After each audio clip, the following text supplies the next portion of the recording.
Alright, this is going to be the unboxing of the Queen of Onslaught. I got an advanced copy of this.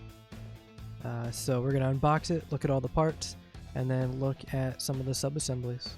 Let's get into it. So checking out the base, it's rather detailed. Lots of pieces that fit together. If you don't clean this up effectively, you can wind up with a lot of gaps. So some of my dry fitting that you'll see here, there will be gaps. Just clean some of the flash, clean some of those mold lines, and you should be just fine. But it looks beautiful. It syncs up very well with the rest of the Onslaught line. Beautiful little explosion appearance where the queen is coming down and just blowing this whole base away. So I'll let you look through some of these different pieces, and it's just beautiful. Smoke and debris everywhere.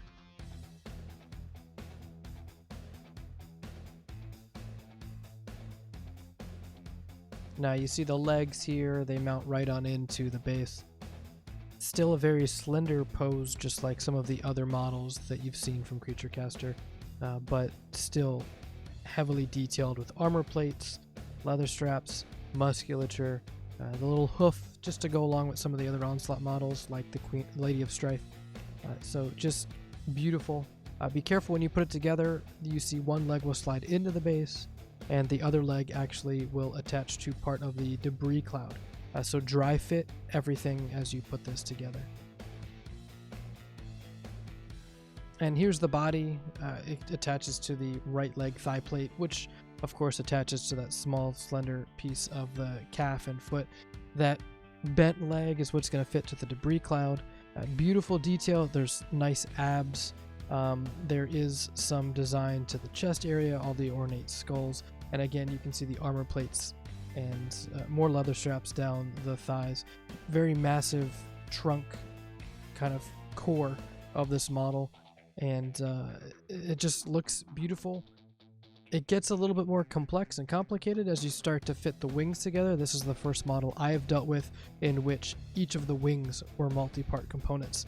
So you have the metal or metallic or bone kind of armor piece that the wing will fit into. So you have like the membrane and the body parts of the wing attaching to this armor piece, and then she's got a bunch of like tendrils or claws or mandibles, if you will, coming off of the wings. So there's a lot of cleanup here. This is typically where you can see resin molds slip. This isn't really a production quality problem of Creature Caster, but more so the overall resin casting process. So just double check all of your edges and make sure that you check for those mold lines or slips. There will be a little bit of cleanup involved in where that armor plate connects to the wing, but still beautiful. The way that the wings extend upwards really add to the height of the model, to the detail of the model, and makes her look all that more dynamic. There's a few additional accessories. For example, the weapon that would go on her back, below her wings, and over her rear. It fits. To me, it looks more like a batleth or a couple of batleths, and kind of a Star Trek reference there. But that goes on. I would recommend building that separate weapon and leaving it as a sub-assembly and painting it. You're going to cover up a lot of flesh on the back if you attach that. Same thing goes with the wings. You could build the wings into one big assembly with or without the tendrils sticking out, those claws. But put the armor plates together, put the membranes onto those armor plates, and wouldn't necessarily go and attach that right to the model. Again, dry fit everything to make sure it's fitting the way you want before you glue. But it looks like the way I built it, I actually am going to be attaching the torso and the legs to the base, the wings separate, and that batleth separate. I also left the head off separate, and you'll see later on some of that information. There are some additional accessories and pieces that you can actually utilize. On her hips, there's some very detailed, I call them armor accessories that can extend down. I glued them on my model. You can leave them off a sub-assembly so you get more exposure to the body, but they actually attach onto those thighs and they look gorgeous. You also have more of a feline looking head, kind of an Egyptian feel to me, with little horns coming up. It's just gorgeous, very exciting to work with, but the other head is the head that I decided to go with for the assembly, which you'll see in a minute.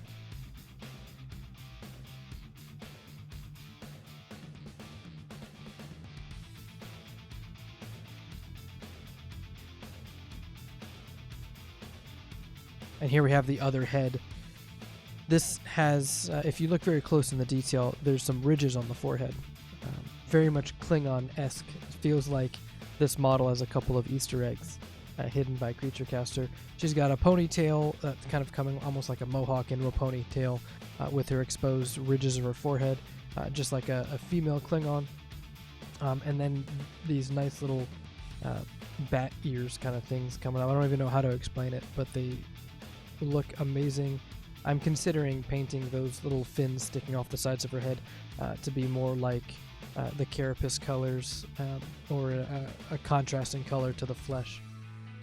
You also have the axes. There's two different styles of axes, one for each arm. This model will come with one arm that has just one weapon choice, which is an axe. The other arm, you can use the second axe or a very, very long chain that's got some hands at the end. I'm going with the chain. You can magnetize if you want, but that wrist connection is going to be very, very small, so pin it, plan accordingly. If you're very experienced with magnetizing, this seems to be very good.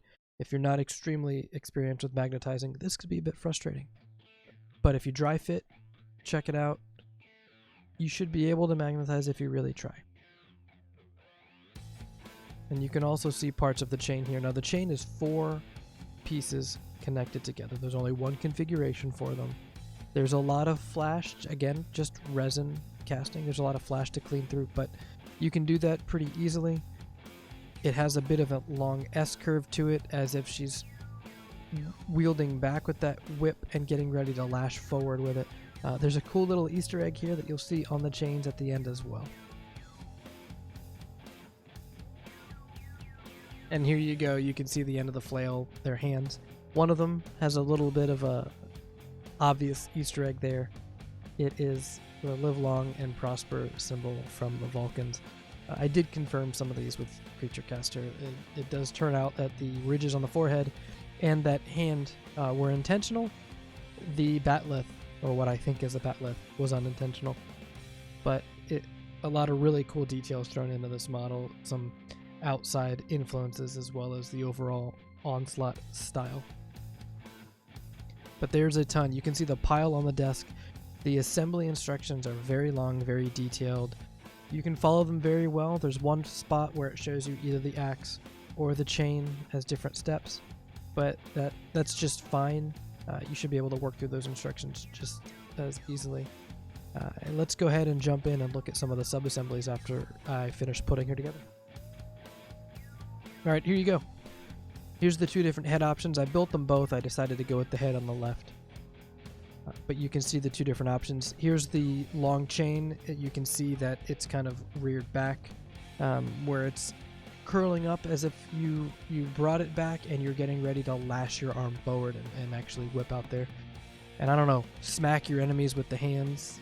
I don't know, claw them with the Vulcan fingernails. I have no idea. But it's beautiful and dynamic. And the batleth you can see put together instead of it being in sub-assemblies. It goes on the lower back. There's a little bit of an armor plate there, and on the reverse side there's a couple of indentions where that'll fit into the flesh.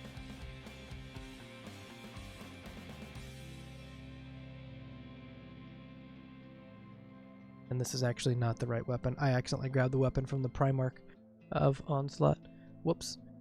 But this is the axe that I decided not to go with. This is the alternate weapon instead of the chain. It's beautiful. It's ornate. I wanted to go with more of the chains and stone axe kind of thing.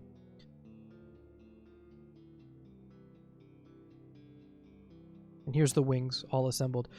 You could see how I did it as one big assembly, all of the tendrils and everything together. I will tell you, this was a lot more difficult to prime, but I felt a lot more comfortable painting it as I went through Haven't finished it yet, but once it was primed, going through and getting the different flesh tones and stuff together, this was a lot easier to do this way assembled for me. And then the overall build of the model. This is my first sub-assembly. The base plus the body and the axe. So then there's the wings separate, the other weapons separate, and the head separate. Now you can see there's still a lot of gaps. I am not very good at cleaning up the bases for these models, admittedly. You can go through and seal these up like I did with plastic putty or green stuff, milliput, or if you spend a little bit more time cleaning up some of these gaps. I did rush to get this assembled for the video, but if you fill in all of these gaps here, you'll be able to just seal that away and never see the gaps. But it's a beautiful base. You can see how it looks with that explosion, or kind of coming down, the one leg bent, going on with those wings. And she gets really, really tall. She doesn't look very big without the wings, but then you add in this massive armor piece of her wings, and you can just see that the height shoots up. I can't even fit it all onto the camera, but it gives you an idea of exactly how big she gets. Almost doubles her height.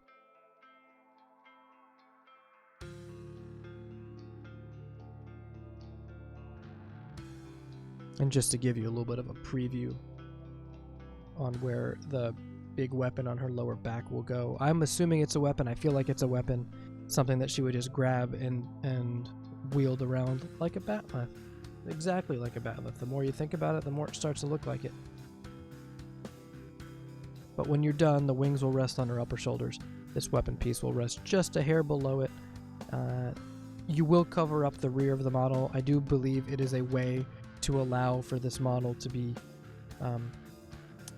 less revealing, although there's not much about this model that I find inappropriate and revealing. We know that there are some revealing traits of some of these models. On the chest, there is an armor plate you can add to cover up part of the exposed chest piece.